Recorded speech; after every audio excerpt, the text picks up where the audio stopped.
Hello and welcome to the Daily Atheist Morning Show. It is Wednesday. We made it. Well, we didn't make it. We're halfway there. It's like the hump day, the day of humps. Wednesday, the 11th, 13th. Damn it. It's the 13th of May. How are you doing today? I have got Puck with me today. Puck is a streamer, a gamer, a YouTuber, an atheist.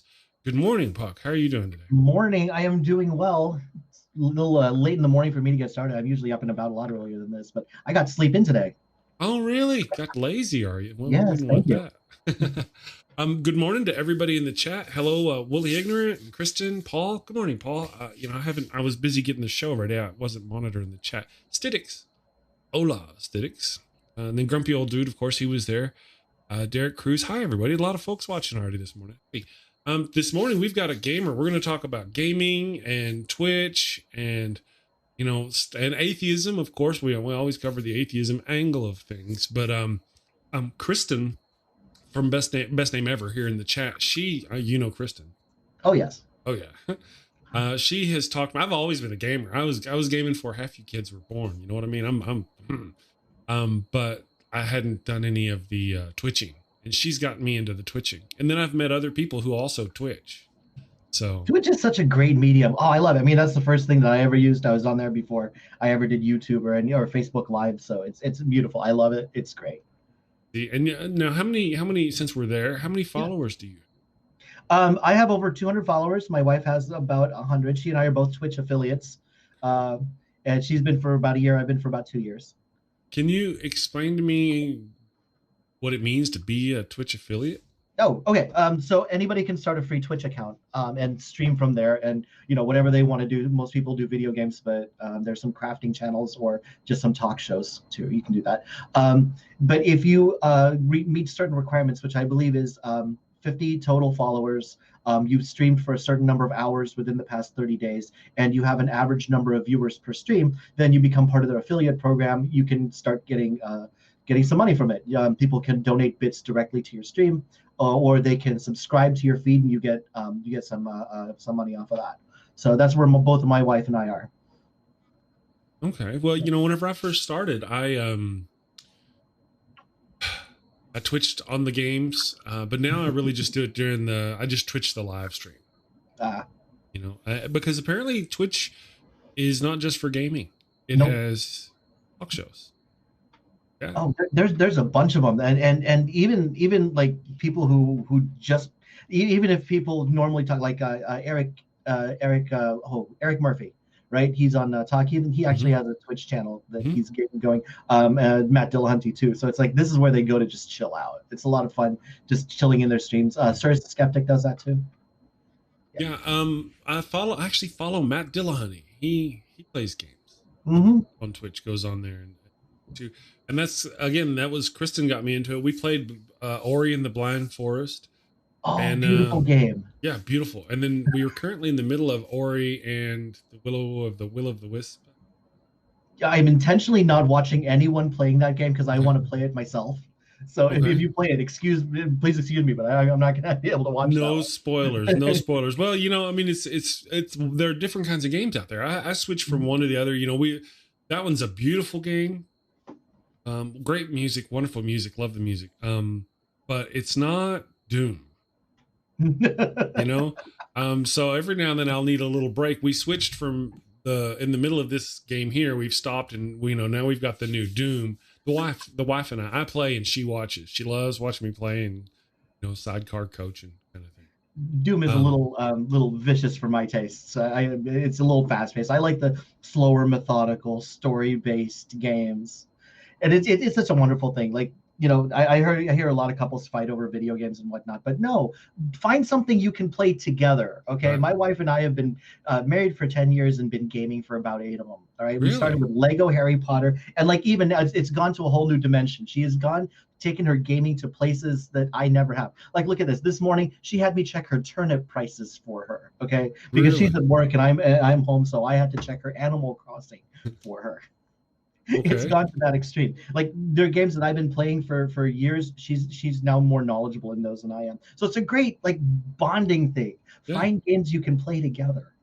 Yeah, agreed. Or in my case, my wife doesn't particularly care to play the games. It gives her a lot of angina, she calls it, stress and anxiety, and she would really, really rather just sit there and watch and go through. And so that works. We enjoy. It's just funny the way. There are games for that. I get it. We're wearing video games out, but there are great games that are more fun to watch than they are to play. Oh, absolutely. No, as for today's stream, I knew, man, I planned on talking to you about Twitch and games and atheism, and we'll get around to all of them. Kristin asks for you, aesthetics. Oh, best attack. Oh, okay. I saw a thing going. Is there a way for me to see the live chat? Like right now I have to go to the YouTube page. Is there a way for me to see it on StreamYard? I can't see the Again, no, we're not actually streaming out through StreamYard, right? Gotcha. Okay, sorry, new guy. No, so yeah. That's all right. This way. Okay, I'll get better at this. I've got my taser button. Wow. Hello, everybody. There they are. Oh, my wife is in chat. Hi. Hey, hi, his wife. Which one's your wife? Oh, let's see if she goes. Yeah, there she is. It's Stephanie. She's in there. Hi, Stephanie. Hi. So now she knows that I actually did check her turnip prices. They're at 131. The important things first. Yeah. My wife gives me a list of things to do occasionally, and then she's surprised when I do them. And I'm the guy who does them all the time. There's been a couple times, like, here's the car payment, go make it. You know what? I forgot it today. I'll drop it in tomorrow. Okay, no problem. It's like that happens fairly rarely. And yet when she does leave me one of those tasks, I'm like, I dropped that envelope in the mail. Oh, you did? I figured you'd forget it. I'm like, damn it. Yeah, so I understand the reason why she would want to check upon you, make sure her turnip prices. No, you know what? She's been so wonderfully supportive of all my appearances. I mean, she was there on my very first YouTube debate, and she watches as much as possible. So thank you so much for being so supportive, Princess. You're the best. So, hey, can you tell me about your debate? What did you debate? Oh, wow. Okay. So yay long years ago, which is actually like September of last year, I found out about this new channel, a new debate channel called The Gospel Truth.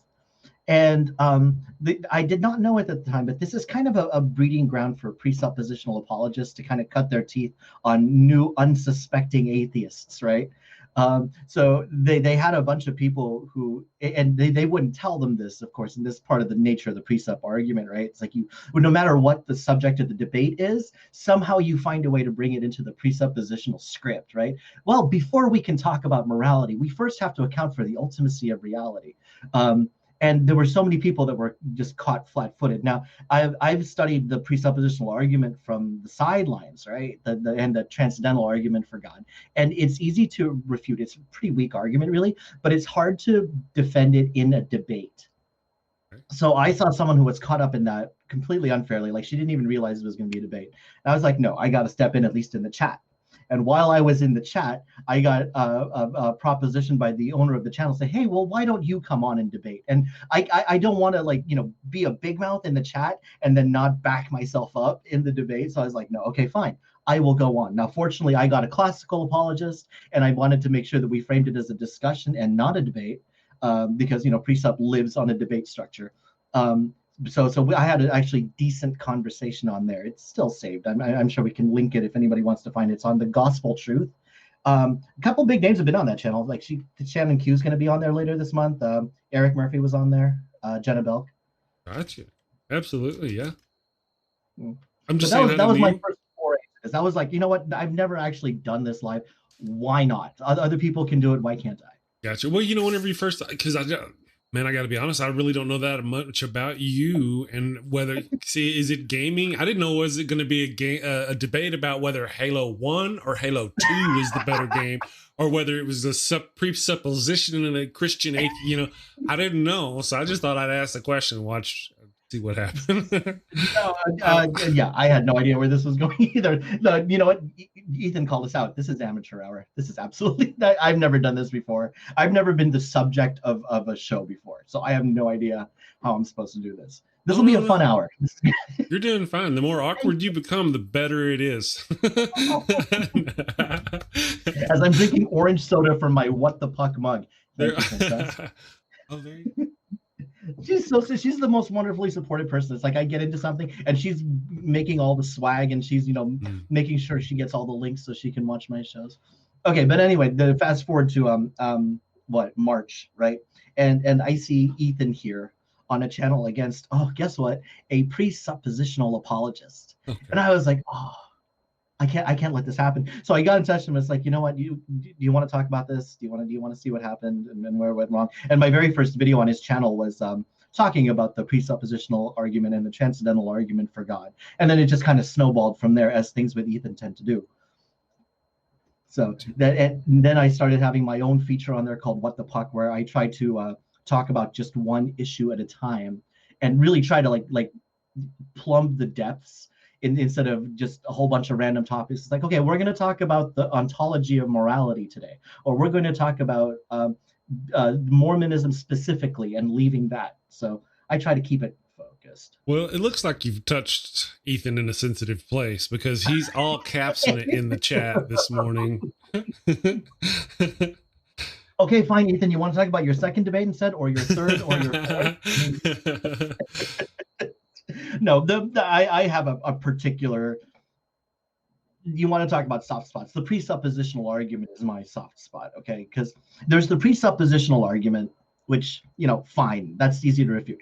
And then there's the presentation of the presuppositional argument. And I'm not fully convinced that people who present the presuppositional argument in debates are actually aware that it's a manipulative, almost abusive debate tactic. This is not debate. This is not how we dialogue. And Shannon Q called it out fabulously on her, I don't even want to call it a conversation with Duncan Atheism on a different channel.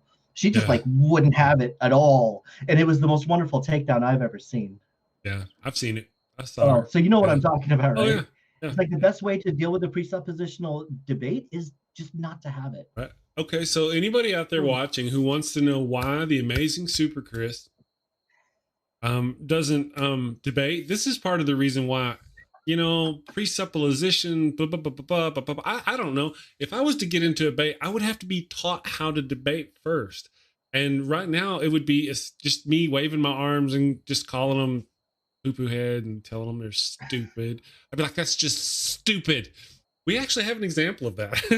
I did debate just after I started doing the live stream, and the guy was, they wanted us to debate on the Trinity, whether it was God was, whether it's reasonable or not. Is the Trinity reasonable? Yeah. Well, it's like, is God one person or is God three person? I'm like, God's a comic book character, but we did it. It was interesting, fun, and I'll never do it again. It's just not my bag. I don't want to get into the whole, I'd rather do the thing like you guys were talking about, the debate, you call it, discussions, conversations. There's this new thing. I guess that conversations is where you can yell at people. Makes it okay, I guess. Yeah, see, look at that. Native atheist just right there took care of the presuppositional argument. And that's fine. But when you're actually face-to-face talking to someone, they say, so how does your worldview account for the ultimacy of reality? It's like they don't even realize they've completely changed the topic of conversation and insist that you work in their framework. It's, anyway, we've talked about presuppositional apologists, but apologetics, enough for today. Right. But, you remember, I'm responding to something because Brainbug said something in the chat. Good morning, Brainbug. It's the bug of brains. Good morning, Brainbug. Says, not debating is a tenet of Mallardism. I kind of understand that, because it's one of my deals is to not debate.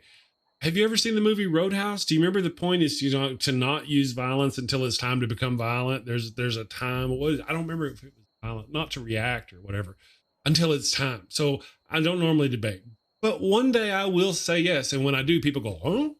Just debating somebody? And, it'll be a little different than just walking out there and stroking anybody who wants to argue with me. That's just not my. And I don't know what, like, okay, when you're watching debates, especially the more popular names, your William Lane Craigs and your Cy ten Bruggenkates, the two interlocutors are never going to change each other's minds, right? The only thing that they're there for is to grandstand their position. So hopefully, like, someone on the fence is going to lean more toward one side or the other. This is actually the reason it's like I've come to peace with the presuppositional argument, because I'm convinced that nobody is actually brought to God via the presuppositional argument. If anything, a reasonable person is going to see this person in debate and say, you know what, I don't want to have anything to do with that side of the presuppositional debaters are doing the atheist job for us better than we are. Keep doing your thing, guys. Good. Keep it up. Rah, rah. Go team. As far as the whole debating, like when William Lane Craig, You know, would you debate? You know, would I debate? Even after I don't debate. Well, hell yeah, I would debate because it would draw people to me. But then you get Christian trolls coming at me in chat and going, "Hey, debate me, debate me, debate me." I'm like, nah. That's them swinging up, and it's not. Well, it doesn't make sense to me that God would do something that is good because God is good. I don't even know what that means. Yeah. Well, that's the finality of the argument. Yeah, I don't know. And I guess done. Take that, atheist. I don't even fully know what that means. I don't think most people who hear that know what it means. It's like they're just saying, "Oh, look! It's a way out of the Euthyphro dilemma. I'm going to start using that in my everyday conversations." And Yes. and I guess, I mean, that's like, if you want to really break down what an apologetic is, it's a defense of your belief, right? And I suppose you have two ways to do that. You could defend your belief by showing that it is the strongest case given the evidence, or you can defend your belief by shutting down opposition. And one great way to do that is just to give a nonsense statement like, well, God is good. What does that even, I don't know where to go from there. And sure, I mean, it doesn't, it defends your position in the sense of, okay, yeah, it's defended, but it doesn't defend it in the sense of it's the best position. Now, I kind of have a beef with atheists who do this too. And you know, the ones that try to dodge the burden of proof by saying, no, it's just a lack of belief. No, it's a little bit more than that for most people, but I get that it's a great way to approach a conversation by saying, oh, I'm not saying there is no God. I'm just saying I'm not convinced there is one. So I don't, but that's going to get me in trouble with chat. So maybe I shouldn't go there. You got to be careful. Chat is vicious. Oh, no. They can be, it's the piranhas and the what? High piranha. I got to be careful, right? Tear me apart, guys. That's why I'm here. No, they're wonderful. Well, I understand what you mean about the whole splitting hairs on atheist and what you believe and what you think and how you feel. It's there's a long story I have that about the whole. Anyway, how have you? Well, you know what? Let's shift gears real quick and let's change back to find out about Puck. How did Puck? Were you a Christian? Oh yeah. Okay. So I was. What kind of nutbag were you?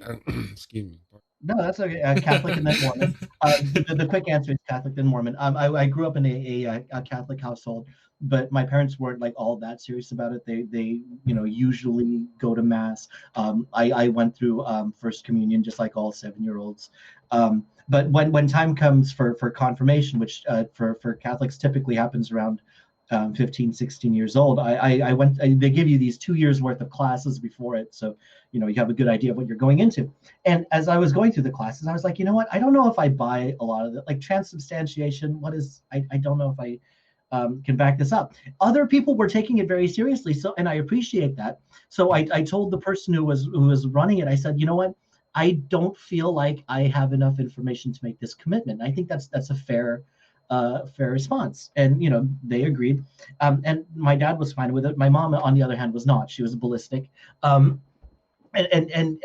she, so like, me not wanting to actually made their religious convictions more sincere. Like, after I told them I wasn't going to confirm, suddenly my mom's buying all sorts of books and icons, like the religious statues. She actually has a fountain in her backyard right now. It's Our Lady of Guadalupe fountain. It's so it's like me not taking it seriously made her take it much more seriously. That caused a pretty big divide. And then I went from there to like, okay, I don't think the Catholicism thing is true. Let me study Mormonism, because at least they're reaching out. I had a lot of friends who were Mormon, and they said, okay, we can set you up with the missionaries. We'll have a good talk. And so I did. And then I became heavily involved in that church also, which lasted for about 1.5 years before it's like, you know what, there's even more weirdness in this than in Catholicism. I don't know if I can back this up. And from there, I just said, you know what, okay, I know this is cliche, but it happened to me. Let's just read the Bible and let's try to figure out what we're supposed to do from there.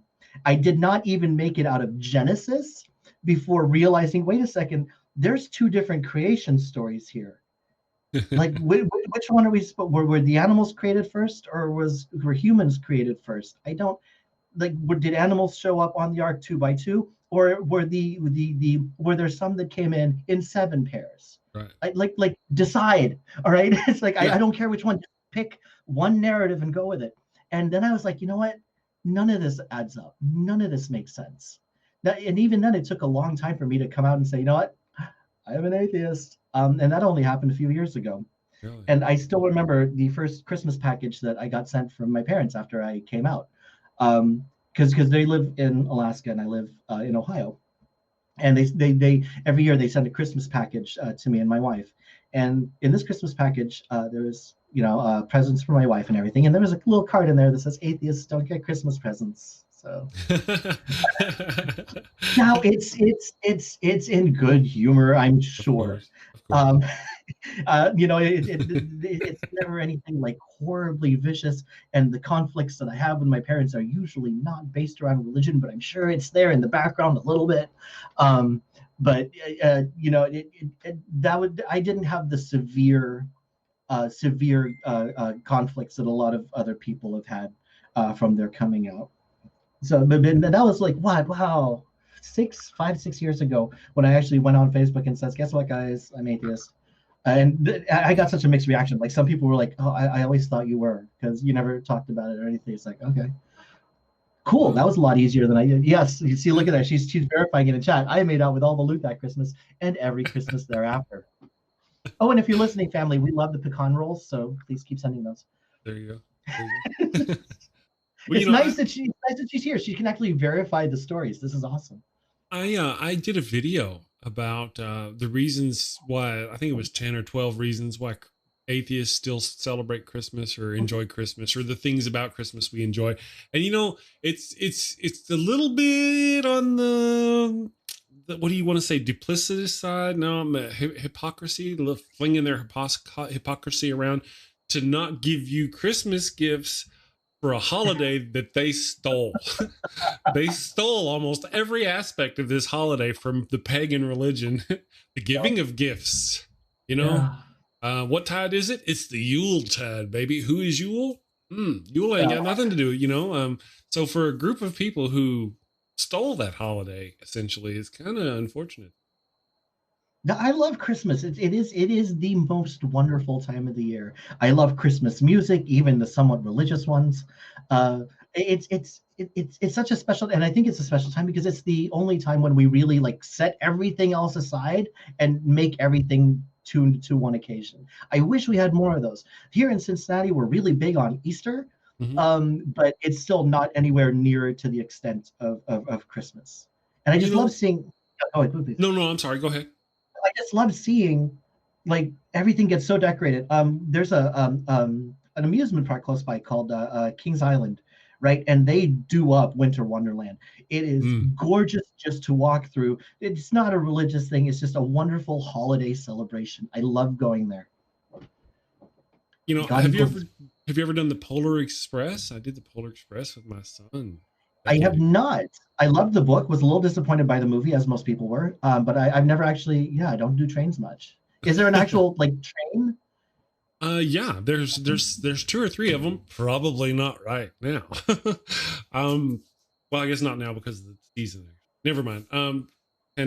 Pandemic joke. There's one in Lubbock, Amarillo or Lubbock, and it goes, I don't know, 2 or 3 miles. And you get on it and you get the kids on it, and there's only like 7 or 8 cars on the train, maybe 10. And you get on there and they've got these actor people who come around just like they do on the Polar Express movie. They're dressed like old engineer type people or whatever. And they come around, they talk to the kids and they play with the kids and give them stuff. It's a lot of fun. Yeah. I got phone videos of it on my computer. Now, I told you I grew up in Alaska, right? There's actually a town in Alaska about 300 miles north of where I live. It's actually called North Pole, and there's a year-round Christmas store there called the Santa Claus House. I love that place. I haven't been in the longest time. You can actually go there and buy a square inch of Santa Claus land and give them as presents. And if that isn't just the coolest thing that you can give as a little kid, it's like, hey, you know what? You actually own a part of the North Pole. Congratulations. It's like getting a star named after you. That's wonderful. Yeah, it's Santa Claus, another thing Christian stole. Yeah. Like, there's a lot of thievery going on. That's really cool, though. I didn't know they did that. I started to make the joke whenever you called it North Pole. I was like, do they move all the time? Because no, it's about 15 miles south of Fairbanks the whole time. And it's the magnetic North Pole that Yes, you, yes, yeah. of course. My And, my version was funner. yeah, it Watching them was. get up and scramble. And see, this is what I do. I like take all the fun out of humor by saying, well, actually, that's not, like this is why they have to renumber runways every so often, because runway numbers are based on their gradual coordinates. Excuse me. And if it's like runway Yeah. 64 means it's the one at 64 degrees. Well, since magnetic north moves every now and then, you actually have to renumber runways at international airports for that reason. See, I take all the fun out of everything by making it educational. There you go. Oh, hey, thing. Okay, so talk to me a little bit about your gaming thing. Gaming. Or you know what? I'm okay. sorry. I get ahead of myself. I really do. My eagerness for the end game has skewed my judgment. Pardon me. No, whatever you. So you realized that you didn't believe those things, and you became an atheist, and you came out as an atheist. Okay, wait, but okay. So then there's a difference between becoming a non-believer and becoming somebody who actively bucks this church or becomes an activist for atheism. Okay. One, yeah. So what made you become an activist against rather than just being a People. non-believer? People. Okay. And forgive me for this because I'm going to get a lot of screaming in the chat. But until I would say about 5 years ago, I had never actually met a young Earth creationist. Okay. And then suddenly, like I had a job. It started about 5 o'clock in the morning with a small crew. So we all got, we were all very friendly and chatty and whatnot with each other. We got pretty close. And we talked about a lot of things. And they were like, I was actually talking to young Earth creationists. Like I thought this was just the kind of thing that they show in movies. No, they exist. They're here and they vote, right? And they're talking to me about all this stuff like age of the universe and oh goodness. And I was like every morning started to become like this. It wasn't even a religious battle. Forget about talking about theological issues. We're just trying to catch them up on basic science, right? Like I had to teach them, this is how we know how far away the stars are. Okay, this is how we know the rotation of the planets. This is how we know the age of whatnot. It's like, no, you don't use carbon dating for that. It's like it was a remedial course in science. I was like, there are actually people like this, and I apologized because I didn't know that they actually existed. And that's when it started, right? When I actually had to look up stuff so that I knew how to talk to them about things that we were just trying to catch them up on. Mm-hmm. And I suppose that's when it started. So, and then like a couple of years ago, I had a good friend who was, she was in a religious family and she wanted to break out. And I started showing her a whole bunch of these. Oh, my phone's going crazy. Sorry. I started showing her these videos. It's like, let's listen to people going through their deconversions. Let's listen to debates so that you can hear both sides present them. And this is where I saw Matt Dillahunty for the first time. And of course, that leads you straight to the atheist experience, right? Mm-hmm. But I sat down with her. It's like, let's listen to this, and you can tell me what your understanding of the arguments are, and then I'll tell you what mine are and why I don't think these arguments are any good. And then I don't know exactly where she is with her deconversion now. I believe she was checking out some Wiccan or pagan groups. But that's when it started for me. That's when it clicked. It's like, you know what? I actually have to speak out because the problem is a lot worse than I thought it was. Like I'd never heard of the Hovens. I'd never heard of, and even though I'm in Ohio, I'd never really put any thought to the Creation Museum, which is only about 50 miles that way. I would love to go if it didn't also mean putting money in their pockets. Yeah. I've driven by the Ark. It's ridiculous. But I actually want to see this. Let's check it out. If anybody wants to do a field trip, I will go with you. And let's make it a whole weekend out of it so that it doesn't feel like, I just drove down to Wilmington just for this. But that was it. Like actually running into people who were that committed to believing the earth is only 6,000 years old. I was like, I got to say something. Well, I had a similar experience. Let me just say hi. Well, why type it when I can say it? Hey, Gary. Gary Priestley is here and Doc Fearsome is here. I haven't seen you guys, Native Atheist. I'm just saying hi to some folks that, good morning. Our chat is swelling and it's wonderful. So hi, everybody. Thank you. I had a similar experience. I was in I can't tell you, I was at least in my 20s, mid 20s. And I came to Albuquerque and, I was visiting with a friend of mine and he was telling me about their beliefs. And that's when they told me that they believed the earth was somewhere between 6,000 and 8,000 years old. And I was just beside myself. I mean, I was a Christian even. In my mind, I'd kind of reconciled or didn't want to reconcile the differences between X and Z. This is speaking metaphorically. A day is like a zillion years or whatever. The notion that humans is like, what is it? Cartoon? The Flintstones? Right, that's more like a documentary than a that's how they see the world. I was just blown away.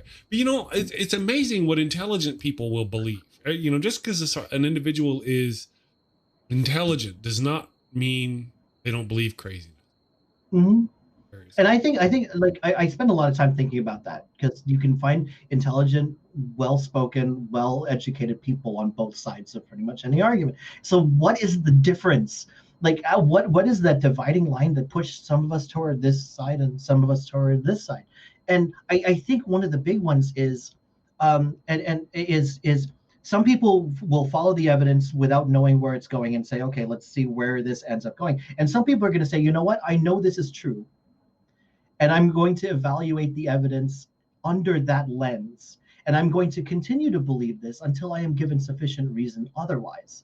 Yeah. And I'm intentionally being vague about this, because most people are going to think about this in terms of God, like the existence of God. I'm going to believe that God exists until I am given reason others. But you know what? We all do this for a whole bunch of other different things. Like there's always that one pet conspiracy or belief that a lot of us have, that I don't have definitive proof, but my intuition tells me this is true, and I'm going to act on that until somebody tells me it's not true. Right. Like the ghost of my deceased grandfather hid the remote control to the downstairs television.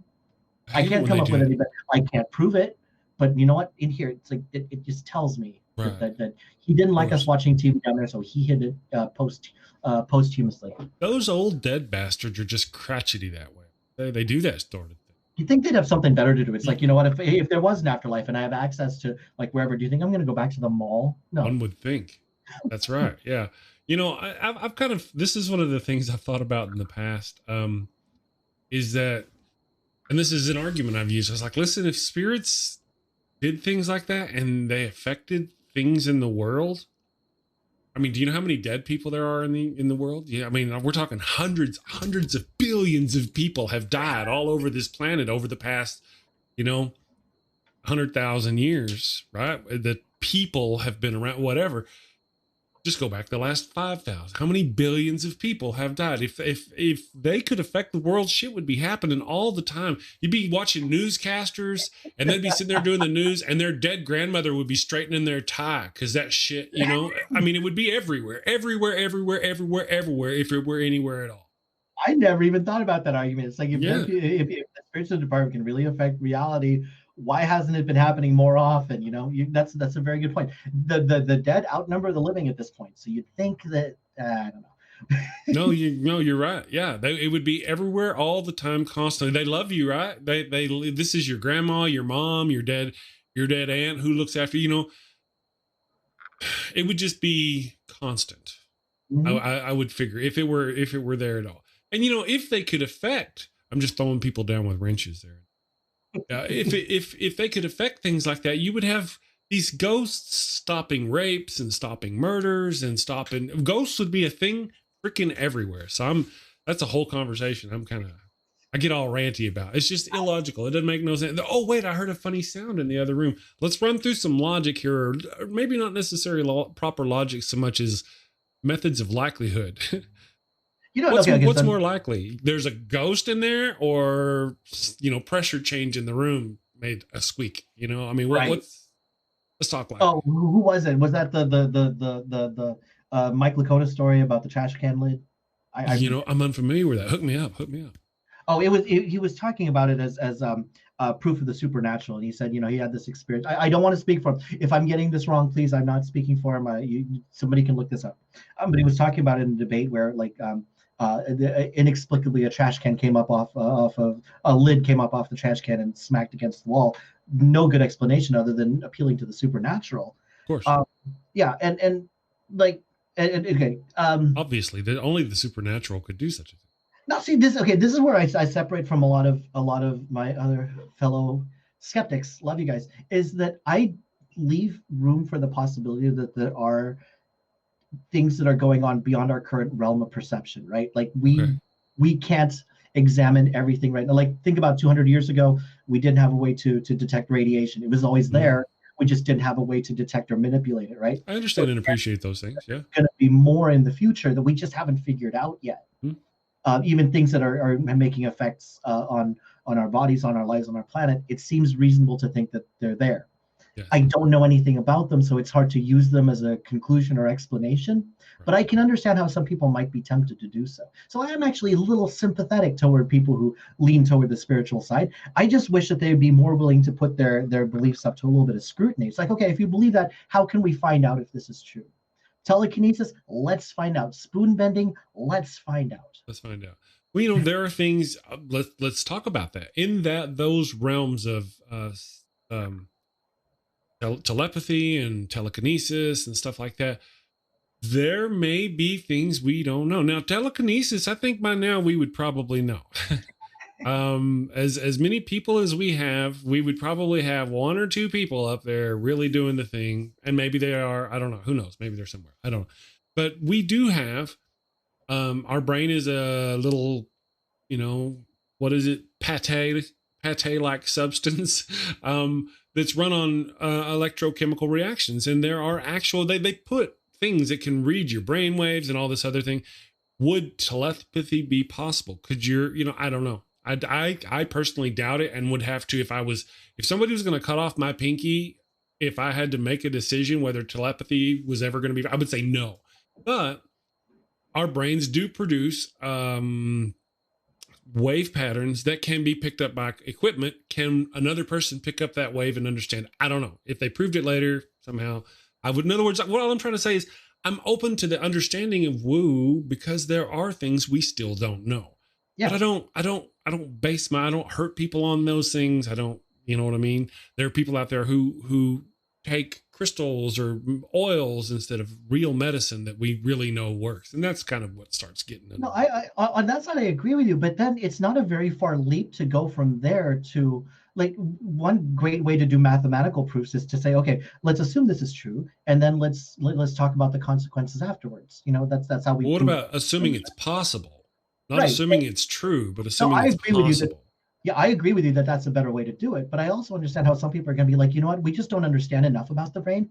So what if we operate under the idea that the people who are talking about things like mental powers, let's assume that's true.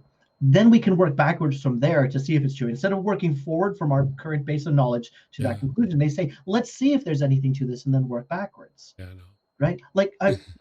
I love math, right? Because math Uh-huh. on one side you want to think that everything in math makes sense and there's one right answer and it's completely objective, but the complete calculus baffled me when I first learned about it, because basically the premise of calculus is there's this number, we know that this number by definition does not exist, it cannot exist, okay, but if it did, it would behave in these ways. And we know how it behaves, and we know what we can do with it, even though it's not real. And imaginary numbers are another great thing. There's actual practical application for imaginary numbers. It just doesn't exist. So, like, I think about that and apply it to the way people think about other woo, like crystals and spirituality. They believe that they're on the forefront of something, right? And they're like, other people don't understand. I'm going to operate as if I do understand, and maybe that'll help me get understanding. And maybe that strikes a chord with some of the former Christians who are hearing this, who've been told stuff like, you know what, you go there and you act like you believe until it actually clicks in your head. But until that click moment, continue to act as if you do. I was told that. I'm sure other people have been told that also. Yeah. So it's not that different. It's just applied to a different set of woo. I don't believe it because I'm more on the pragmatic approach instead of the conclusion first and then draw the evidence from there. I like to get the evidence and then build to a conclusion, but I can understand why people do the opposite. And Right. this is what I want to do with atheism is, and this is why Ethan is a fantastic partner for this, because he wants the conversations. I don't Yeah. mind disagreeing or not believing an opinion, but I want to actually find out what it is first. So let's give people the space to talk about this stuff. Yeah, that's a good point. That's one of those keywords, wife. The wife is watching. That's one of those keywords. Christopher Sturm, I don't know who Christopher Sturm is. Yeah, Christopher Stum is a very interesting individual, very intelligent. He uses a lot of big words, speaks a lot, and he uses a lot of big words. And he actually, I believe, and I'm pretty sure he actually understands the meaning of all those words and the order in which they're put. He's pretty good at that, and he does it a lot and well. So he's got a really good deep points. And Kristen has got a good point. You'd probably be a very interesting conversation. It'd probably be fun to watch you interview him or him interview you. Oh. Who's on top? I don't know. I've honestly never heard of Christopher Stum. If you can point me to some material, then. Yeah, he's been on our show a couple times. He has his own show on the internet or on YouTube, Guild of Inquiry with Wes Sturdivant and Duncan Downing. Duncan brother, if you're watching, Duncan. Yeah, so they've got their own channel. He's a lot of fun. He's an interesting conversation, to say the least. Neil, I see your comment there. Yeah, I agree with you. Most of the woo stuff isn't real. I absolutely agree. But I'm trying to understand why people would believe that this is true, or how they come to that belief, or why they continue to believe as if they did. I'm with you. Right. I'm with you, Neil. Yeah. And see, I think James Randi, my openness to the understanding of or the possibility of things doesn't mean I actually believe in them. And James Randi has actually been a champion of dispelling this woo nonsense, this telepathy and this reading your mind and all this stuff for years. And I am, it's been a while since I've looked into his stuff, but he's done a wonderful job of disproving anybody who's claimed. Remember I said, there might be one or two people out there who can do stuff. Well, if they were out there, James Randi probably would have found them. Yeah. And that's what it is. It's like, I wish the people who believed this would be more willing to put it to more rigorous testing. Well, right now, the other day, I got a call from a person who has always been an antagonist to me. I worked with them. This person, we were on the same team, but often worked against each other. But despite that, and it was all personality. We strong personalities, we didn't get along for some reason. And this individual I consider to be extremely intelligent, very smart, very wise. Well, no, I don't know about wise. Watch my word. But very intelligent, very capable intellectually. This person called me and talked to me about how they had a friend who was talking to them about crystals and wanted to know my thoughts on the power of these crystals and this and this and this. And I kind of listened to this individual talk for a little while, and I was really disturbed by the fact that they believe any of this. And it wasn't just crystals, it was vibrations, personal vibrations. And it just went into this cacophony of craziness from one bastion of woo to another bastion of woo, trying to find my opinion on it because I'm an atheist, which doesn't really have anything to do with woo. You can believe in no gods and still believe in woo. Oh, yeah. So that was very disturbing to me I'm like, you really don't. My deal is, listen, I don't believe in anything without proof. How do these crystals work? Can you tell me, how do they know it work? Ask them this question, get some proof, get some evidence.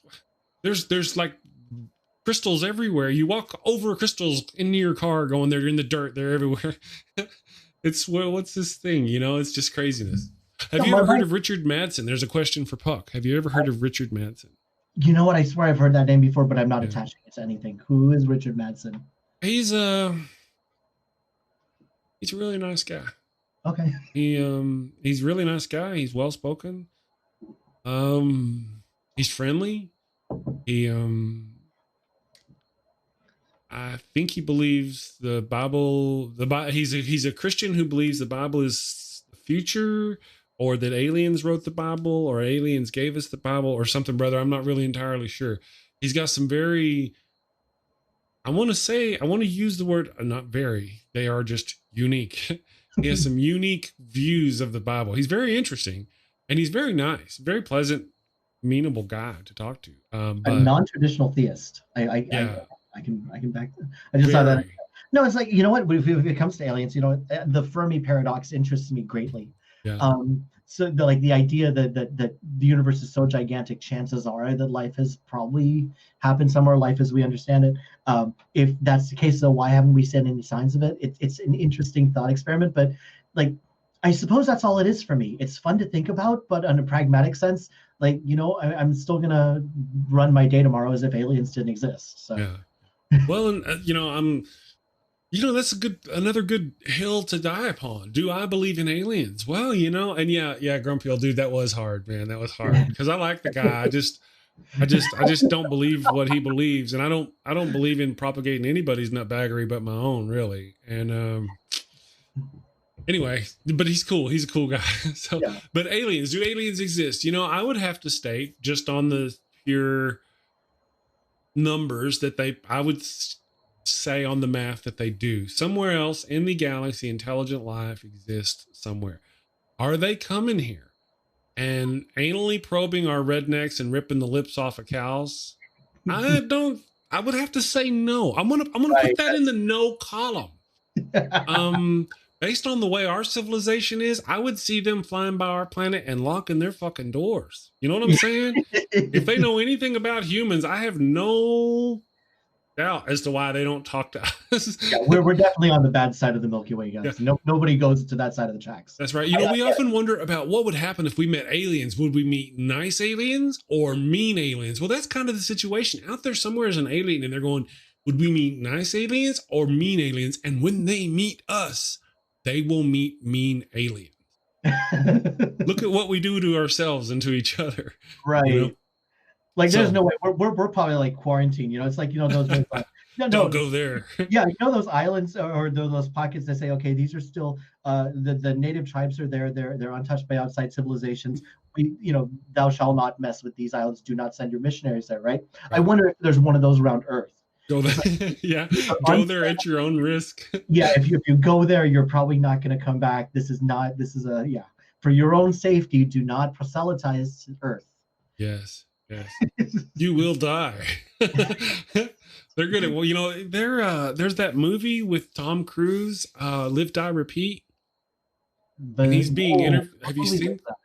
Yeah, he gets killed a lot over and over and over again. Anyway, at one point he's being interviewed and he's like, we fight. We're humans. That's what we do. And I'm like, I used to like collect Tom Cruise movies until Magnolia. Then I was like, okay, I can't do this anymore. Now you're making me wonder, is it Vanilla Sky? Oh, no. Okay, so he's played in, there are a couple of movies that are my particular favorites of Tom Cruise. One of them is called Live, Die, Repeat. And the other one is called Oblivion. In Live, Die, Repeat, there's an alien invasion. And he's a news reporter who actually gets thrown out on the front line against his will. And within minutes of getting thrown on the front line, he gets killed. And he gets popped back in time by a day. And he has to keep reliving that day over and over again. And only he can remember it. It's like Groundhog Day, but with aliens. Yeah, it's Edge of Tomorrow. I'm going to look that up. Edge of Tomorrow. Yeah, they had two names. That was part of the thing. They screwed up the name. Edge of Tomorrow, Live, Die, Repeat. And then another one he's got is called, that I really enjoy, is called Oblivion. I don't know why, but these couple of movies, I can watch them kind of, over and over again. Once a month, I could give them a watch. I don't. But once a month, I enjoy them. I do like I do like a good cautionary sci-fi tale. The most recent sci-fi movie that's come out that I like, I can watch this forever, is Arrival. If you ever saw that one. Yeah, I've New Arrival, Old Arrival with Charlie Sheen, or New Arrival with Amy McGrath. New one. The new one with Hawkeye. Oh, okay, gotcha. Yeah, I've seen it. That's like one of those like when I need to come up with a movie to share with someone to tell them about how like life-changing movies for me, I show them that one. And then I show them American Beauty, because American Beauty is my first like artistic movie, not just comedy or anything, but like this is what movies can be. This is good storytelling. Like it's a really creepy story, but whatever, it's still a very good, interesting story. Ethan says he's figured out your weakness and that you're terrible at movies. I am terrible at movies. Like we knew this. Like one of the first inside jokes between us was I had no idea what happens at 88 miles per hour. Okay. Oh man. I knew. I enjoyed the New Arrival movie. It was okay. I dug it. I got it. It was all right. It was as a sci-fi nerd, I liked it. Sci-fi. I do. I actually enjoy like taking an aspect of society and magnifying it and saying, this is what happens if we continue along our current path. The Handmaid's Tale, I actually want to get into that just to see. Like, I've heard. Yeah, but I've never read into it too. I never read the book. I never saw anything past like the third episode. So I want to see where this can go. That'd be awesome. Yeah, there's a lot of scary trends out there. I just assumed we didn't follow. And yet here we are. Welcome to the movie Contagion. I haven't seen that one yet. That's on my list. Oh, you haven't seen that one yet? Oh, I really enjoyed that one. I spend all my time listening to atheist podcasts. I need to, like Ethan said over there, I need to actually watch. Okay, now my wife is reminding me of my absolute favorite horror movie of all time, Midsummer. If anybody's ever seen that, never heard of it. Talk about taking religious beliefs to the extreme. That movie is going to do it for you. If you haven't seen it yet, please do. I have not. Real quick, I want to just pop back. I saw a comment in the chat. Grumpy old dude said he needs one of your big puck mugs. Can you show us that mug real quick? This is the tip of the iceberg. This is actually just a regular size cup. Like this is my wife's mug here. They're actually, so it's a regular size mug. Yeah, it's regular size, but puck is really small. It actually does say "What the Puck" on it. So thank you very much. My wonderful wife got this for me when she found out that I was doing shows called "What the Puck." She actually got me a mug that says "What the Puck." T-shirts are coming soon. There you go. And I have another comment talking about Tom Cruise. They enjoy the movies, but I think he's batshit crazy. That is how I think about him. I don't particularly care about or follow anything he has going on in the real world, especially his religious views. I enjoy the movies he produces because I'm a sci-fi person and he produces movies that I was fine until Magnolia. I don't know nothing. Can you tell me what that is? I don't know what that is. I never heard of it. Magnolia is a movie that came out in 1999. It starts nowhere and goes nowhere and ends nowhere. It's like a movie about nothing, but it happens to be 3 hours long. It has a lot of big names in it. Philip Seymour Hoffman was in there. Tom Cruise was in there. Jason Robards, like a lot of big name actors. It's one of those where there's like 10 different plots that are going on, and somehow they're all intertwined with each other, and you figure it out by the end of the movie. But Tom Cruise plays this pickup artist teacher, right? Like this total scumbag of a person. And just the shock of seeing that, even in my 19-year-old, not quite socially aware self, I was like, wow, these people exist. And I get that Tom Cruise was just acting, but he chose this role. And he says, you know what, I can back this up. And he was actually really convincing in it. I was like, wow. And then then I find out about a whole bunch of other crazy things that he does. Jumping up down. I love Katie Holmes. And then the Scientology, which Ethan's already on top of that. We need to get a Scientologist in here. I don't know any. Sorry, Ethan. You'll have to find one on your own. But yeah, after that, it's like I suppose the Mission Impossible movies were interesting, but I stopped following Tom Cruise after that. I enjoyed the first Mission Impossible movie. It was cool. I tried to watch what I think is probably the most recent one, the 6th, the one where he hurt his foot. So I'm watching it, and if I remember right, and people correct me if I'm wrong, but at the beginning of the movie, I think this is what happened. An atheist group, because we're that way, blows up the Vatican, the Cabal, and something else. We attack the 3 major Christian, Jewish, or we attack if we blow up Israel with nuclear weapons. I mean, really? Or we're going to? I don't remember what it is. Either we did, or some atheist organization is trying to blow up the 3 that. Oh yeah, the Catholic, the Vatican. They're going to blow up the Vatican. They're going to blow up the Kaaba, and they're going to blow up something in Jerusalem. You know what I mean? And that was the premise of this Tom Cruise crazy religious nutbag movie. And I'm like, that's just stupid. If anything, it would be one of those, just like in the, it would be one of those groups trying to blow up each other. One of their more fundamentalist factions fundamentalist Muslims or fundamentalist Christians or fundamentalist, not that, do fundamentalist Jews kill anybody? I don't know enough about it. I don't think so. They grow hair. Yeah, I don't really know. That's not, I'm surrounded by these other ones. So I don't know. I just don't think that'd be let me see here. Just checking out the thing. I just don't think that. Look at he's invading this chat. This guy barfs. Yes. I love working with him. Working with him is like Pinky and the Brain, right? It's a beautiful thing. Kristin was probably. Oh yes, she's around. There's a lot of things going on in here in the chat. I'm trying to keep up. So No, and you know what? But, You know what? I don't care how much it's embarrassing. Behind the scenes, best name ever over there is such a driving force behind this community. absolutely. It does so much and influences so much and just accommodates so much. I wouldn't be here if it wasn't for her. Yeah. The channel I work with, your friendly neighborhood atheist, it would not be what it is if it weren't for her. So thank you for doing what you do. Keep up the good work, and we will. I promise I will never ask you to be on camera. So we're good. Hi, be mindful. Yeah, you know what? I have to agree.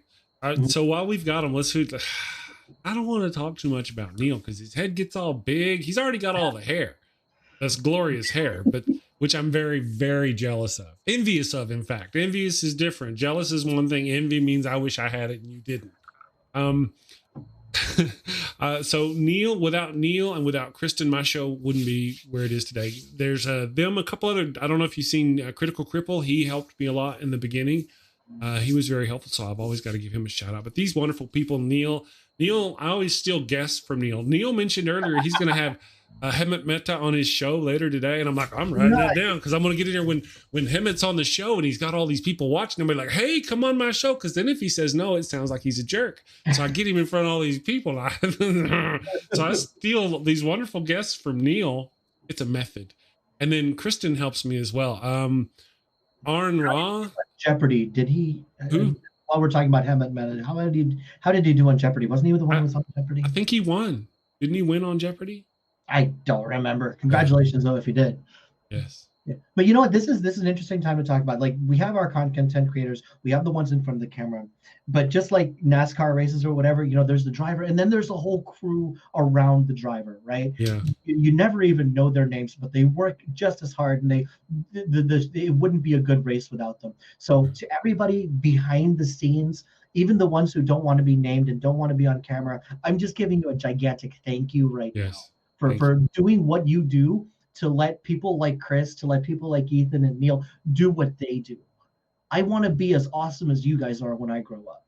Kristin is wonderful. Neil's got his own show, and I steal people from him. But Kristin, I mean, I'm sitting here going, I can't get guests on my show. I'm not. And she's like, hey, did you contact these people? Actually, she told me about you guys last Friday, I think, or something. And then I'm like, you know what? I'm busy. I'm doing things and stuff. I'll say hi to them in a minute. And then later on, she's like, hey, did you call those guys? I'm like, okay, fine, I'll call them. And I got them.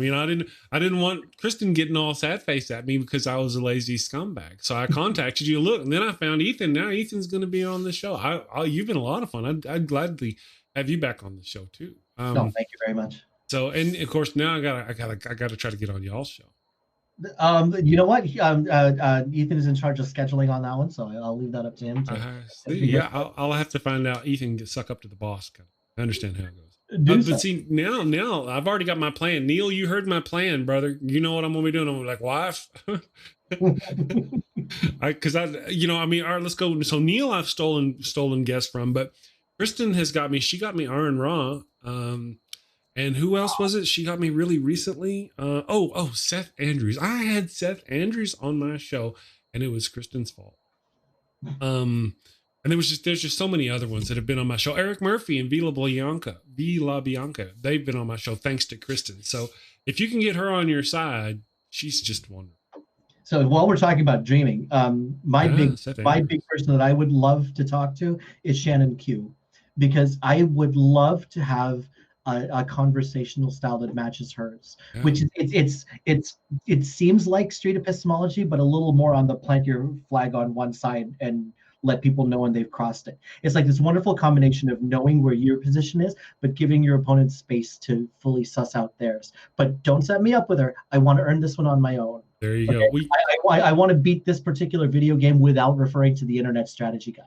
There you go. Well, I've sent her a couple of messages through Twitter, and she's never responded. After the first one, I was like, I don't know if I should send her another one. I'm not sending a third because that's all internet creepy. I figure they're probably just hidden and she hasn't seen them. But I'm not going to press. I'm going to go on. She's got her world. I got mine. She's just a wonderful. I enjoy whenever I do catch her shows. Paulogia. Thank you. Yeah. I always do that wrong. He's a lot of fun too. He's another one I saw on Neil's show. And then also, have you talked to Dave Warnock? Have you heard of Dave Warnock? Heard, but I've never talked to him. Yeah, he's interesting. I'm rooting the best for him. Shannon Q is great. No, it's okay, Neil. I mean, she's good. I'd love to have her on the show. Neil actually also knows Armin Navabi from Atheist Republic. Okay, so while we're talking about that, Neil, Armin Navabi, I know I'm sitting here on the fence. I'm like, do I, because I can develop this platform or this platform. I'm trying to develop several platforms at the same time, but I'm sitting there thinking if I developed them better.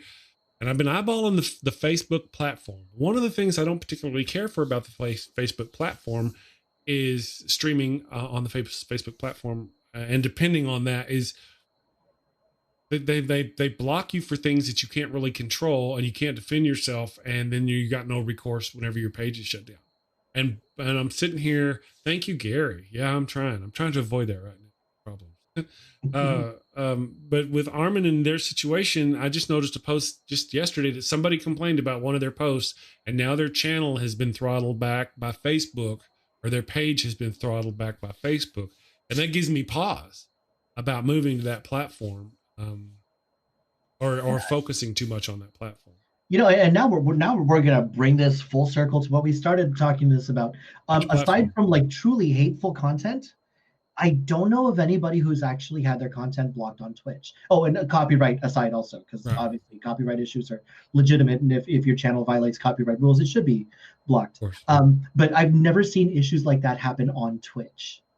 It seems like Twitch gives their content creators a much wider space. So that's something that we can think about and talk about. And like Ethan and I have had conversations about Twitch. So. Yeah, well, and that's one of the things that, like I said, I do Twitch. We are streaming on Twitch live right now. Hello, Twitch people.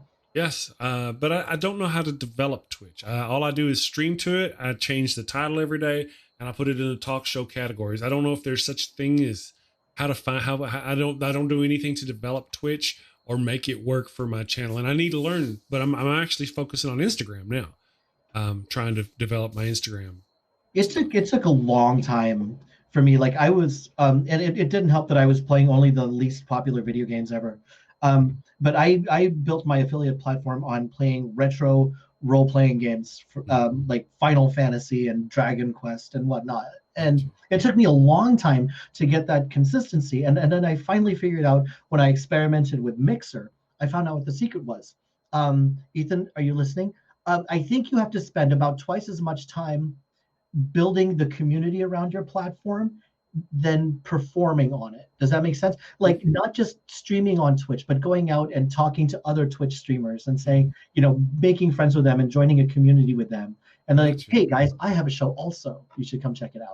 That's a really good. That's what I ought to do, huh? You might see, mine aren't games. We're not playing games on. But again, as we discussed, there's lots of talk shows on games, or on Twitch. So I guess I had not thought about that, and I really should do that. I could probably get my Twitch development. Yeah, and I have to imagine that a couple of other atheist activism shows are also on Twitch. I don't know too many of them, but there's got to be something on there. But if you want to develop your community on Medium, you got to spend time in their channels also. So that way it's not just, putting on content and trying to get people there, but reaching out and saying, hey, let's get some community going. Yeah. And that's what really catapulted me was not just putting in a stream, but joining Final Fantasy Discord groups. And joining other channels, communities.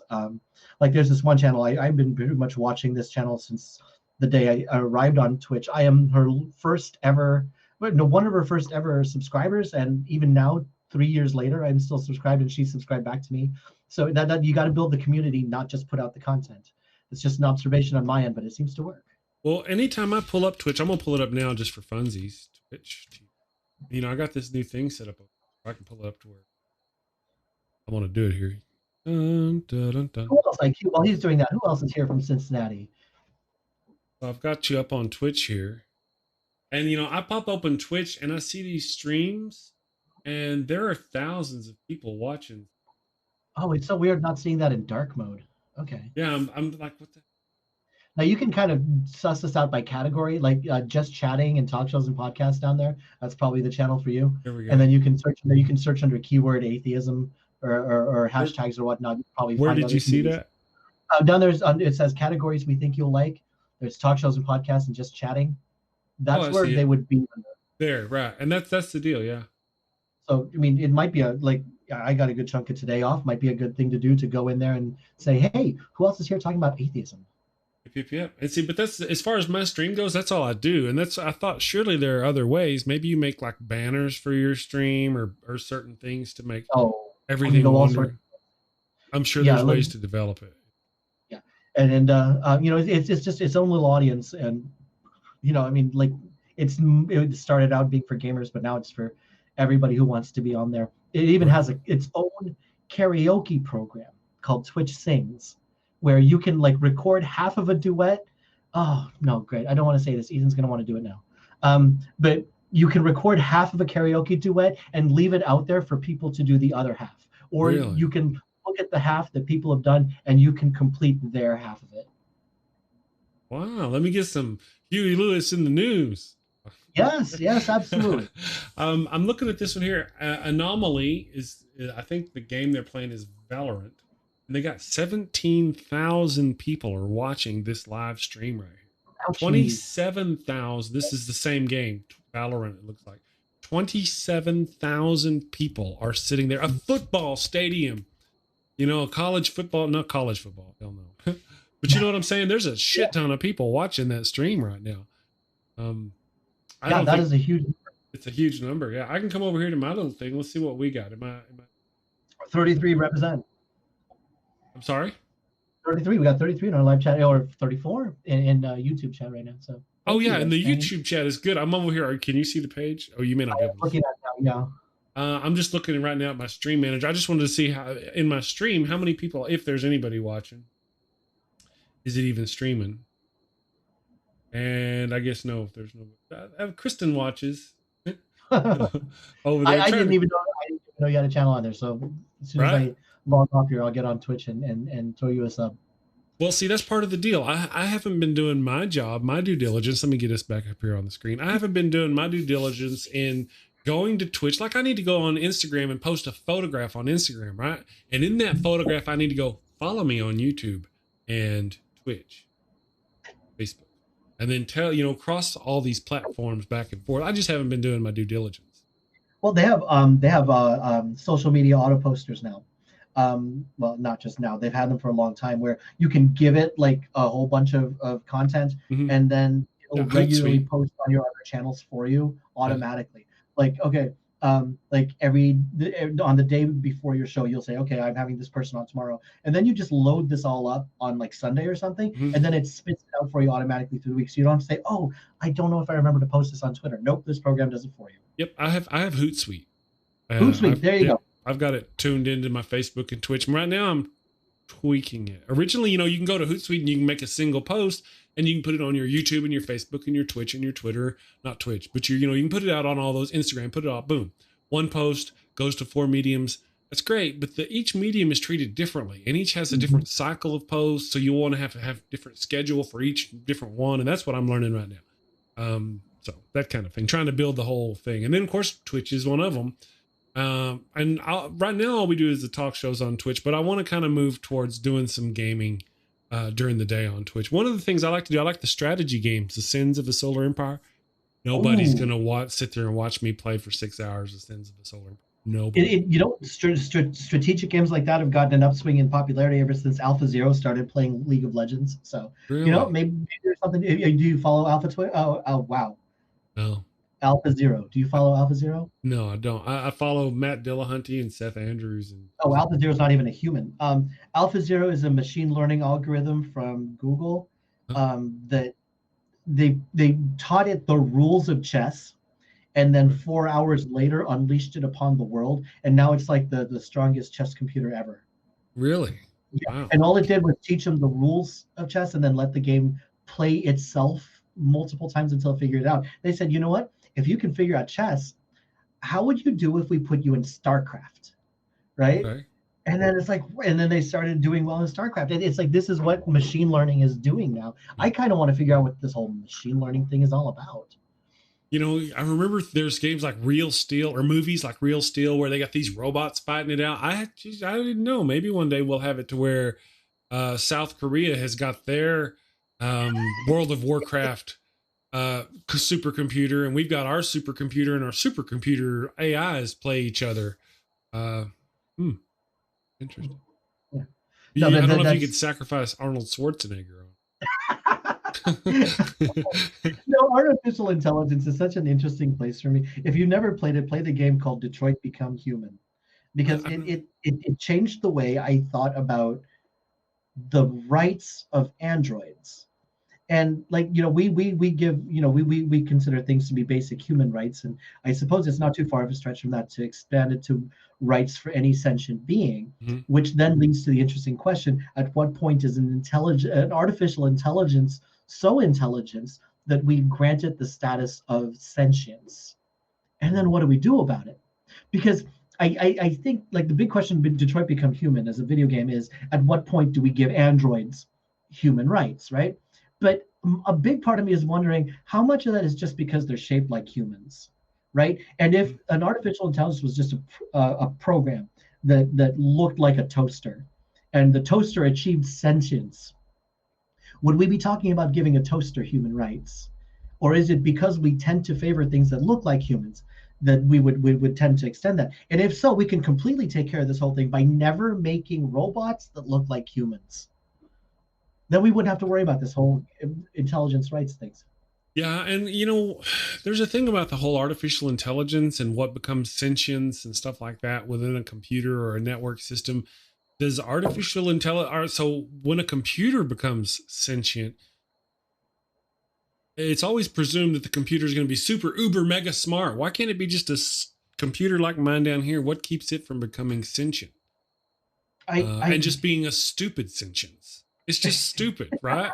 Why does it have to be this super mega ultra intelligence that conquers the world and destroy, that kind of, whenever AI goes online or becomes what they call it, there's a new word for it. They call it the singularity. Why does it have to be like that whenever a computer becomes, how many times has my computer gotten all weird on me? I'm thinking, you know what? My code is screwed up. And actually my computer's like, oh, I'm awake. What's going on? The world is around me. And I'm like, reboot, delete. Little computer spirit going off to heaven. And that is like, you make a good point. It's like, we assume that artificial intelligence is going to be super intelligent and achieve sentience, but we fail to take into consideration the things that we consider sentient that don't always use both of their brain cells at the same time, right? And so like, and the definition that we have for sentience and consciousness is still so vague at this point, and there's still a lot that we're trying to figure out. Like, I don't know that we can set a hard definition to where an artificial program has attained that level of consciousness. I don't know that we've ever thought that far, and I don't know that there are any good answers. And how would you gauge it? Right. I mean, really, if something like that, you see them in the movies, it always happens. It's kind of an old trope in the older movies, but you see it, the computer coming to life. But in reality, what would that constitute? The computer's supposed to function in this certain way. It stops working in that certain way. Now, in this instance, the computer has become sentient and is thinking for itself, but I have all the control, and I wipe the hard drive and reinstall the operating system, and this game is over. But then again, if I did realize, hey, my computer's not broken, it's just sentient, well, then it'd just be drooling moron that, I don't know. I just get this notion that it's always going to be this thing. Yeah, you never think about the not very intelligent artificial intelligence, but is sentient. But it's sentient. Where are you on that? Like, what would you, not to put you on the spot, and I'll put myself in the same spot too, because I think about this every so often. Like, what would you say is that point where something is conscious? Oh, yeah, or sentient. I mean, how... If we look at people who've had brain damage and or whatever different deals, we don't not consider them sentient, do we? Children, we consider, even though their minds are young and not developed, they are sentient. Mm-hmm. Even though they can't, they can barely walk, they drool on themselves, they sit in their own poo. They are still. But are they, or are they not? That, I don't know. But again, back to the notion that it's going to be a Skynet and it's going to be this super genius computer whenever it becomes sentient. I just think that's kind of funny that's all the way they always go with it. Yeah. I just want I want a stupid sentient computer. Something Why does it always have to be smarter than me? Right, right. I want a No, computer. yeah. I want this chess game. I want it to. I'm like barely even trying at chess, and I want the computer to be like, "Oh, please stop, please, you're kicking my ass." Let's talk about something else. I want that. That's what the kind of thing I want to happen with. Yeah, it's like an artificial, but not quite intelligent. That's Yes. what we would like to see. Yes, not quite intelligence.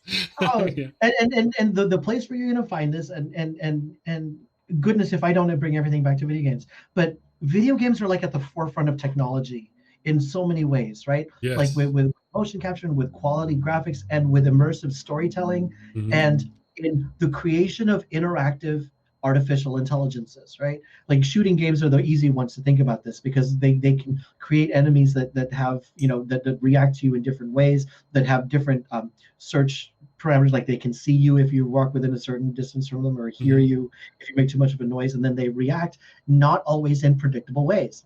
And the perfect example of this, if anybody's ever played, is Alien Isolation, which is the most fascinating enemy AI I've ever seen anywhere. So if you really want to see where we're going with artificial intelligence, play more video games. And I'm not just shilling for the Switch here. It's a fascinating way to learn where we are with technology. Well, video gaming has been on the forefront of pushing computer technology right since the beginning, the very beginning. Everybody thinks about their processor. The processor, man, that processor is a badass. That is one badass I have got right here. It is a badass processor. If it could chew my leg off, it would. But I've got 2 video processors in there, 2 GPUs. And a lot of people, if you're not a nerd, you don't really think about the GPUs, but those 2 GPUs and there's shit all over that CPU. And can do so many more things so much faster because of the technology developed and driven by games and the vertices and the this and the that and the this and that. You know what I mean? It's just been right at the forefront of all of those things. Right. Of course, and I've been a gamer the whole time. What was your first game system that you really sunk your teeth into? Well, okay, so there was the Nintendo, Super Nintendo. There was, we got Atari. We have Pong. So it kind of depends, we also went from Pong to Atari to Nintendo. And then after Nintendo, other people started getting the Nintendo 64s and stuff. And I think I may have had one of those for a little while, but then I got my first computer and started playing computer games. So I have an Xbox 360 down there, but I don't think I've played a few minutes on it, barely, hardly anything I've played on it. All my games are on the computer. And I built gaming computers for that. See, we only really started PC gaming about a year ago. We don't have the best. I think it's like a Quad i7 with I don't know what graphic chip and a hard drive that's so small we bought an external. But I guess for me, like console is nice because you stick a game in and you know it's going to work, right? As opposed to I suppose I'm back in that generation of games where you had to push in multiple floppy disks to install the game, right? Never mind to play the game. Just to install the game took hours of switching out disks. Like, okay, please insert program disk 7. Great. Okay. And even then, there was no guarantee that it was going to work, right? Like it's not compatible with your sound card, or it installed an update and now your GPU doesn't like it. I put the disc in the PlayStation 4 and I push this button on the controller and I start to stream. Rather than the complexity, and the quality is fantastic. I mean, if you have a good high-end PC, the graphical quality and processing quality is untouchable, but it's also a lot more complicated. And I don't have time for that. I just want to be playing Final Fantasy 14 already. And I alienated half of the people in chat with saying that. I mean, it's different strokes for different folks. Me with my computers, I get what you're saying about the discs, multiple discs. Recently, I went back and I wanted to play a couple of those games that I had on. I had to go out of the garage and pull out my, what was it? Oh, man. Not Doom, but Quake 4 discs. And I had like 5 discs to put in. But you know what? That was a long time ago. Now they got Steam, and I buy all my games through Steam. And if this hard drive dies, I just go in there. I don't have to put in a code. I just sign into my Steam and download all the games. And then when I'm not playing it, I just uninstall it. And if I need to download it again, I don't have to go look for the disc or put it in a disc. I just game and it'll reinstall it. Yeah, it's a different world. But It then, of is. course, when I'm done with the difference, the quality, in order to get the same kind of video quality with that you get with the console, you gotta crank out a pretty impressive video game computer to do that. Mhm. So that's that, as far as gaming goes. But then whenever I'm not gaming with it, I can do anything else. That's But this is where I'm going to push back a little bit, because okay. like it's soon going to get to the point where the graphical quality and the audio quality that they're going to push for the next level is Mhm. going to be like, on paper it's better, but it's probably imperceptibly better. I Does that would make think, sense? Like, yeah. the human eye can only process so many frames a second anyway. Hmm. After you cross like 200, now you're just spending extra money for something that is technically better, but you'd never be able to tell, right? And I this is why I like the indie game scene, because they don't care about making like the technologically best game. You can have a fantastic game even if it doesn't push your GPU until it's soap, right? Like for me, one of the defining games of this generation is one called What Remains of Edith Finch, which is by no means a technological marvel. It's Yeah. pretty, but it's not PUBG. Um, I but just saw it. it's a wonderful story. I wish I could buy this game for everybody and make everybody play What Remains of Edith Finch. It's that soul shattering of a story. Okay. And if you like your sci-fi, get into these story games, because oh boy, howdy. I am not the same person I am after playing What Remains of Edith Finch. That's good. I have to check it out. We saw it, me and the wife. Occasionally I'll sit down on like top 20 games of 2020 and I'll watch that on YouTube. That was on one of those video games we watched, or videos we watched recently. Um, I was a big fan of the Mass Effect series. Really loved Oh, me some Mass Effect. never played it. So No, oh man, that was just I'm a wonderful. PlayStation guy. It was always an Xbox Oh, exclusive. see, another reason why the having a gaming computer kind of reigns over a console is because the consoles, there's games on PlayStation you can't play on PS3. There's a game or on Xbox. Right. And you can't play on this, but you can play those all on the computer usually. There's some that are exclusive, but quite a few of them that you And can that's play why we back and ended up forth. with this monster here, because you can't play Pokemon on a PC. So we followed it and bought a Switch, and ever since then we got Octopath Traveler, and we got now Animal Crossing. Everybody and their little sister has an island on Animal Crossing and is checking their turnip prices. Can you hook the the Switch into your computer? You can, can't you? Yes, you can, with use of a capture card. Oh, So oh. it's just like any other console. You just need to have a capture card that is compatible with its input. I So thought it was like the replay. So isn't that the one, the Switches? Because obviously I don't have one. I thought it was the one where you could play all those old games. they Trying to have think a of they have an eShop on it where you can buy older games. It's a pretty decent catalog. They also have a Nintendo emulator and a Super Nintendo emulator, so I okay. can play Pilot Wings again. Yay! Um, but no, you still need special hardware to stream through a PC. Now the Xbox 360 automatically streams. You can stream through that without any other external hardware. It streams directly to Twitch or to Mixer, and Cool. the PlayStation can stream to Twitch or YouTube without anything else. I don't know that the Switch does. Yeah, I haven't. As far as those games, I knew you could do it from them. You have to hook up a webcam on No, you don't. When we first started streaming from PlayStation 4, me and my wife, we did not. It's great if you have one, but it's not Oh, it's not a mandatory. requirement. I understand. Right. You just need to have a good internet connection.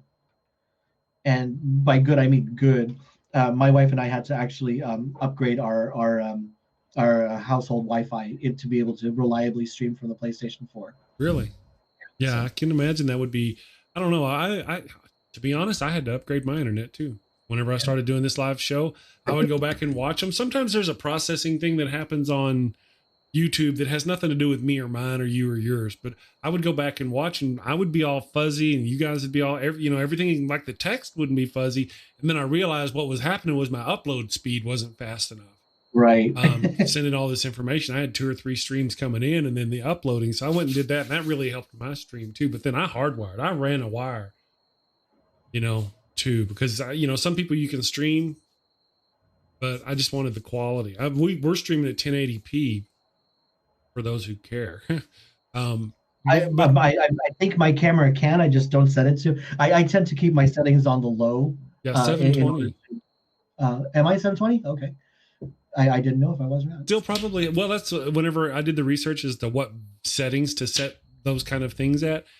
For most gaming stuff, it was 720. Nobody's going to watch it. Twitch isn't going to stream it any faster, any better than that kind of thing. So I don't know. It's been a while since I looked into that. No, and then there's things like you want to make it accessible to people who are watching this on mobile, so they're not sucking up data. So do you necessarily want to be streaming it at the best quality? No. Let's make decisions to make it more accessible. Absolutely. See, this is the kind of stuff and this is an impassioned plea that I'm making on behalf of the online atheist community. We need producers, okay? We need people who know this tech stuff and can do it in their sleep. Okay, we need someone who can make fantastic overlays and logos and graphics. That we need a pit crew, okay, and we need a merch team. We need backup. We need help. You more than you need us right now. So please, if you know anybody who does all this behind the scenes stuff, send them to us because we need your help and we will happily pay for it. Well, I tell you, there's a group called the Shills, and that's kind of what they're all about. They have different skills and they hook up with each other and they work together to do stuff. You just kind of got to get in with them. I'm not sure how that works. Now with your stuff, if you want me to show Ethan the stuff, I actually have a video. I made a video, about my setup and stuff, and I'll show Ethan if you want me to get with him on that. Using the I've never seen a setup. I don't know what you do. I just like show up and click the StreamYard link and then put on the content. So he's the one you'd want to do who's most curious about that. My wife and I have a rather elaborate setup, but it's more for gaming than it is for live content like this, which is why the blue screen looks as weird as it does. So like this setup wasn't designed for what we do. Right. Or what you do or what I want to be doing. So we have to, like with me and my wife, we have to try to come up with a compromise, like what's best for gaming and atheist content. Whereas if it was just gaming, like we had a completely different setup. So he's your guy. Talk. Look, he's even begging in chat. Talk to. Yeah. Oh yeah. We'll visit. I wanted to show. I made a video. I've added this to my technology for those who can see it. This is a little thing, and for every different scene, I can push the button on there. I was showing that to him earlier. Now it's made things a lot easier. So I want to show him that and kind of help him for Switch. I got all kinds of stuff on there. So that's pretty nerding. I'm even created a video I want to show. So. All right, I'm done. I've bothered these people long enough. Let me get I'm a bad man. Let me wrap this up here. Get everything. See if there's any questions. New Shills Discord. We touched on like everything but atheism, but that's cool. Well, I wanted to talk about the thing. We did talk about atheism. I would not be having you back again specifically to talk about that. Absolutely. Real quick, Taddy Boggle wants to ask if he can drop this. Yes, Taddy, you may. Carry on, brother. Go ahead and drop that link for the Shills. And that way, if you want to go check out the Shills Discord, you can, and you can learn more about them because they've kind of got a thing. Fantastic. So I will get on that as soon as I can. Thank you guys all so much for being here. I was like all sorts of nervous being on the hot seat for the first time ever. So thank you all in chat for being very supportive. And thank you, Chris, for having me on here. You're welcome. Well, to be honest, when we spoke yesterday, you mentioned you were nervous. That's kind of why I thought I would try to keep it towards gaming because I figured you were very comfortable with that. I didn't, to be honest, I didn't know you knew I didn't know how familiar you were with the atheist stuff. And that you would have been just as comfy talking about it. So next time I'm suckering you in, man, you're going to have to come here and talk some serious atheist nutbaggery. Do so. Let's do it. The actual focused conversation next time. Talk to Ethan too. I think he'd love to have you on the show. I got to warn you, I'm not very good with focused. Oh, well. So there's a link for the Shills Discord server. I have Discord. I sort of know how to use it. I don't know. This podcast coming up. I actually have tonight. Can I talk about this for like 30 seconds? Please, no, go ahead. Okay. So I have a show called What the Puck on Wednesday nights at 9:30 Eastern time, where usually I'm talking to a theist or an atheist and trying to pick on one specific belief and try to learn more about it. But tonight's is a very special What the Puck episode where we take the owner of the channel, and I'm going to be asking him some questions about what he's learned in his first few months of atheist activism. Wonderful. It's going to be on Your Friendly Neighborhood Atheist. You see his channel down there. He's got the wrench, and I'm going to be on there in about 11 hours. Let me look. He should. I've got his information in the chat. Oh no, you didn't send me those. Somebody plug Your Friendly Neighborhood Atheist. Yes. He's got another show on tonight too, and then he has like Sure. a lot of other shows going on this week. And he had, I gotta say, he had a wonderful roundtable discussion last night about racism in America. So he doesn't just talk about the atheism content; he does a lot of social awareness stuff also. Well, for some reason, atheism seems to be intertwined with a lot. Humanism really intertwines with a lot of those things. Atheist seems to be shift. And we can talk more about that when we were more focused on atheist content. So. Right. Well, yeah. Yeah. But this was a lot of fun. I'd be happy to do this again with you. Yeah, absolutely. All right, guys, I'm going to let you go. Puck, thank you very much for joining me. And thank you to everybody in the chat. Ethan, thank you. I'll see you tomorrow, Ethan. And KCA, Randy just got here. Hey, Randy, we're leaving, man. So he just got here. Neil, I'm going to watch your show tonight. I'm going to try to steal your guest if I can. I'd love to have Heta. Hermit. I can barely say my own name. I'm looking forward to having him if I can get him on the show. So you guys have a wonderful day. Thank you again, Puck. If I'm missing everybody, I'm not missing anybody. All right. Y'all take care. Thank you, guys.